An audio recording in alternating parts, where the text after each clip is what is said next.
A couple of my recent videos used NOT gates in them. They were called inverters. The integrated circuit they were in was called a hex inverter. It had the circuitry for 6 of these. And what the NOT gate or the logic inverter, whichever one you want to call it, what it does, it takes a signal. If the signal is high, so that is at the input, if the input signal is high, it will output a low signal. If the input is low, it will output a high signal. So you get the opposite at the output of what you are putting in there. So you have to really define high and low. So for those videos and this video, high is going to be 5 volts. And then low is going to be 0 volts. And there you can see I write about, because usually you don't have to be spot on, just kind of in the range. But it has to be pretty clear. You're either close to the negative rail in this case, or close to the positive rail, or whatever else you are defining high and low by. So we are going to get to the transistor part of it, but first we're going to make a switch based version of a NOT gate. And so there you go. So I have a little switch there, and there's a couple of jumpers. And so first let's get a resistor. We're going to work our way left to right on the schematic right there. We're going to take the jumper, and I'm going to the top pin of the switch on this side right here. So you can see we got the resistor. It's a 220 ohm resistor, by the way, because we're protecting an LED from 5 volts, and red LED won't be terribly bright with this amount of current. We can use any higher value resistor we want. The LED just won't be as bright. So we're to the positive rail, as you can see there, to one side of the switch. So this switch, the 2 connection points are on the left and on the right side. The mechanical switch here, the connections are top and bottom. So this entire row up here, the one above that jumper there, that's all one connection right now. It's separated top to bottom. This bottom one here, that's one continuous connection because it goes through the switch right there. There's a gap between there and there, but the switch makes a connection there. So it's separated top to bottom. And on the schematic you can see that the anode, the long lead of the LED, is connected to the resistor and the top part of the switch. And so we can easily do that by putting the anode, the long lead, right there, and then the cathode down one row. I'll zoom in a little bit. That was a little too close. Right there. So there's nothing in the middle of the switch. That's open there between the 2 legs right there. And now we already have a jumper, and you can see that on this side of the switch we go directly to the negative rail. So you can see that right there. I also could have put that there, and you would notice it's the same connection because I have a jumper above that jumps across. I'll show you right there. There it is, across there. I have the 2 rails wired together. So this makes a direct connection over to here.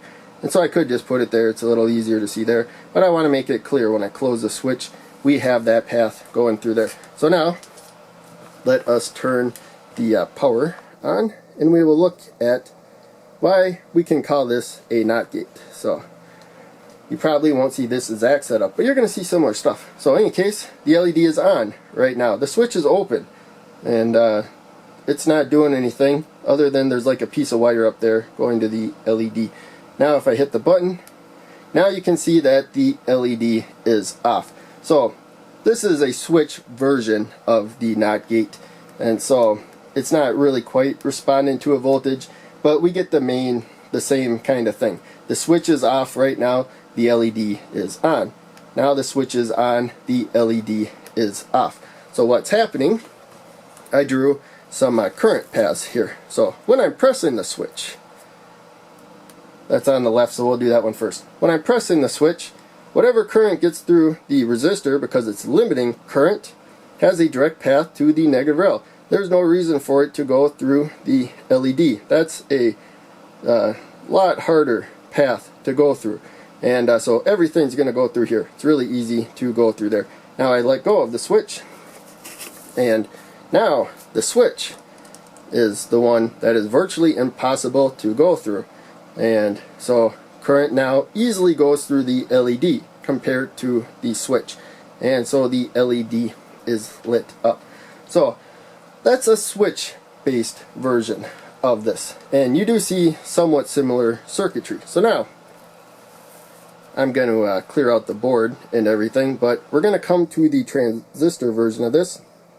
And before I forget, the last video I did, we had an open collector inverter, not gate, and what it was doing is the same as what we have in this circuit here.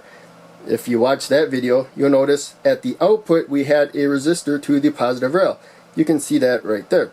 And then the load, all I used for that video too was an LED, and the LED was on unless we gave a low signal to the base. Or I mean, the LED was on when we had a low signal to the base. The LED was off when we had a high signal. So we'll see that in the next circuit, but that's how the circuitry worked in that last video. When you look up the data sheet, you'll see schematics of something similar to this.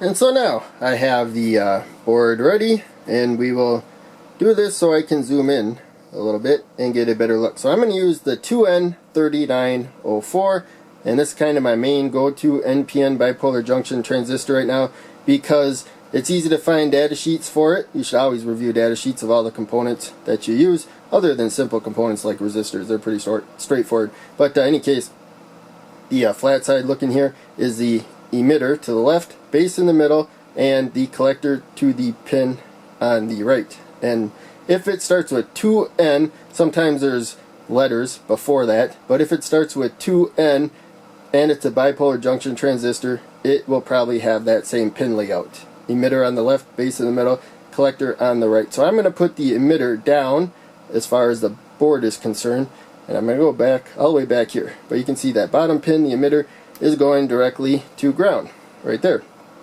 And now again, let's do this resistor. So I have the switch up above over there, and top of the switch is connected to the positive rail. I'm going to take this resistor and I'm going to go to the middle pin, which is the base of the transistor. Oops, I missed the switch roll. There we go. Now to the base. So this is a 10 kilo ohm resistor, and the red stripe, it looks a little more like a 10 kilo ohm this way. So I'll do that really quick. In any case, 10 kilo ohm resistor there, if you know the color code.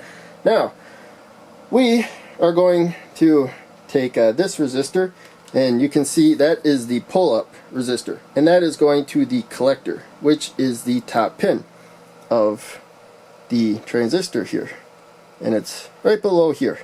That's because we have an LED, and the LED, unless you bend the leads, the wire there, they're right next to each other. So I got the negative right there. So I'm going to wire this kind of backwards for how I normally do on the board. Usually I work positive up and then down towards negative, so they're usually that way. Here I'm going to turn it around because you can see the long lead, the anode, is going to the resistor.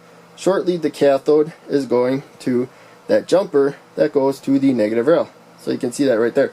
Negative rail is ground. That is the ground symbol. So if you're just using a DC power supply, usually you have the full voltage on the positive side, in this case 5 volts, and then ground, you consider that 0 volts. So there's a 5 volt difference there, and there's a 5 volt difference right there. But any case, let's zoom back, because we don't have to be in real close to see what this circuit does. But the power is off right now. I'm going to turn the power on. Right now you can see the LED is on. That's because current is flowing through the pull-up resistor and through the LED. That's what it was doing in the last integrated circuit I showed you, because that particular one was an open collector. So the transistor in there, and it was an NPN bipolar junction transistor, was off like it is here. If there's no signal to the base, or even if you connect it directly to the negative rail or through a resistor, the transistor will be off. So basically it's like it doesn't exist. That's all the circuitry there is at the moment. So now we're going to press the switch, and then you can see we have the voltage there. If you close the switch, we have a connection to the resistor and then the base over to here. After you exceed about 0.6 volts, current starts flowing from the base through the emitter right there. And that's enough current, because you get a multiple amount of current from collector to emitter. So that's enough current going through there to allow all the current that gets through that resistor to go to ground. There's no point, or there's no way for it to go through that LED. This transistor is like a piece of wire right now. It's conducting fully as far as this circuit is concerned. So that's a really hard path for any current to go through. It's all getting sucked to ground. But the main takeaway is, right now there is not a positive voltage at the base. We do not have 5 volts at the base, so we do have 5 volts. There's voltage across the pull-up resistor, of course, but we have 5 volts as far as the load is concerned, the LED, and now there is 0 volts as far as the load is concerned, because we have the 5 volts across the base to emitter circuitry right there. So that's our input right now. It's at 5 volts. The LED just sees 0 volts. There's the ground on one side, ground on the other side.